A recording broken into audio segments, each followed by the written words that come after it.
Alright guys, welcome back to the channel. Today we're diving back into more Michigan craft beer coming from Marquette, one of our favorites. It's Barrel and Beam. This time it is an amber farmhouse ale lagered in oak. Very interesting. This is 7% ABV.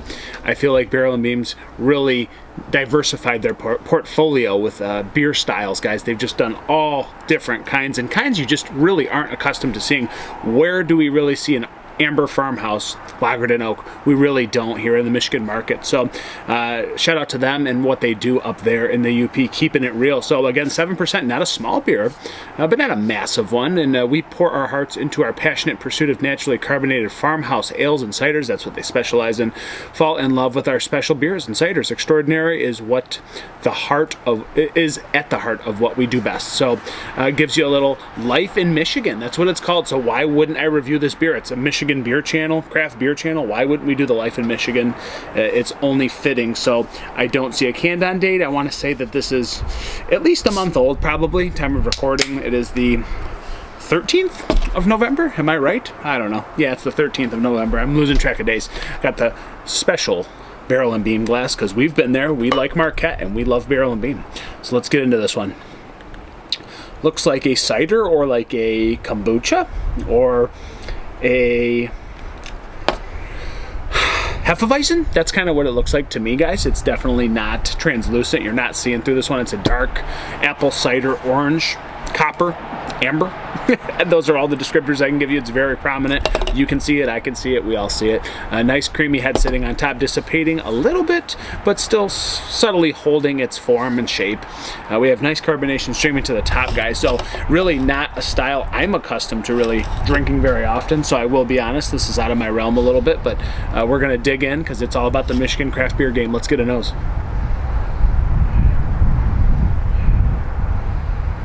Honestly, it almost smells like a Hefeweizen to some degree. It's kind of got that funk, that yeasty, estery kind of thing going on. There's a little bit of like soft orange vanilla notes. Slightly tart, like almost like a herbally tart strawberry or pomegranate, like really underripe, but it's bringing some of that like farmhouse tartness, some of the saison kind of feels. There's a nice little malt bill underneath too. Again, reminding me of like a citrus wheat or some sort of Hefeweizen at the end of the day. I honestly, doing this blind, I might say it's a some sort of an Oberon to that caliber, but it's got a little bit more authenticity to it. It's not an American wheat. It feels more of the German style, more of the Hefeweizen kind of feel. But it's not like outrageously musty or outrageously like funky or anything, but it's got a little bit of twang, a little bit of funk to it. Smells really nice, truthfully. It's not like outrageously powerful in the nose, but let's go to it, guys. It matters how it tastes. Let's get a little sip on the Michigan, Lit Life in Michigan Amber Farmhouse Lagered in Oak. Cheers. I can't even say it. It's such a long title.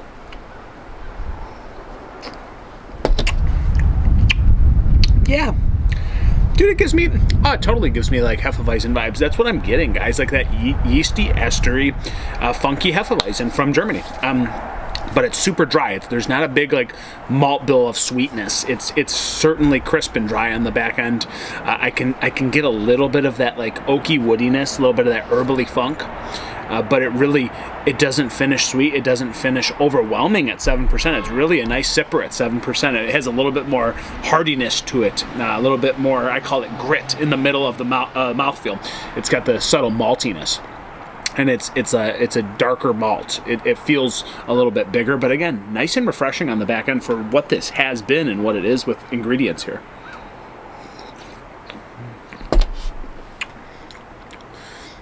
Definitely leaning more into the orange I originally got, so there's like this nice orange peel, a little bit of clementine. Certainly not on the juicy end of the spectrum, but there's a little bit of sweetness, and again, I get a little bit of that sour note, almost like a sour pomegranate, sour strawberry, sour orange kind of mixture going on there.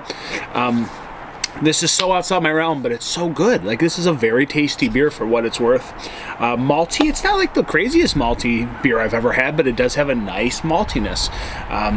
Lagered in oak and toasty. It's a little bit toasty. It's a little bit oaky, but not that noticeable, truthfully. Again, I lean more towards this is like some sort of like authentic Hefeweizen without being too funky in the German style. It tastes really good, and it's really dry and drinkable.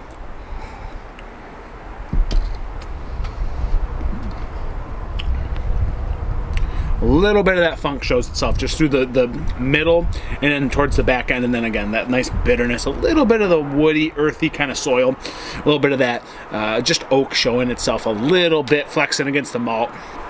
But end of the day, guys, really good beer. It feels subtly refreshing and drinkable for being 7%. Again, a heavier kind of Oberon, if you will, with a little bit more substance, a little bit more authenticity to the style, let's put it that way, even though at the end of the day this is an amber farmhouse. But you know, it's a little toasty, it's a little grainy, but it reminds me more of a Hefeweizen. If I'm just being truthfully honest with you guys, that's what my mouthfeel is today. A little bit of the amber maltiness comes out the more you sip it, but again, it's to me like some sort of like hybrid between like an amber and a Hefeweizen, like if I had to describe it to you guys best. So I like this beer. It's different. You're not going to get much like this, truthfully, in Michigan. I don't know where else you're going to find one like this. Someone can tell me if you want to let me know. You tell me where you're going to find a beer like this. But shout out to Barrel and Beam because they're making really great styles, and they really are memorable beers. Like I won't forget this one. I'm gonna remember sipping it. So nice. It's nice stuff. Just enough just to feel almost Belgian-y in a way. So fun. So fun. I like it. I like it. A little bit of bitterness on the back end. A little bit of hop touch. A little bit of toasty grains. It's fun, man. 398.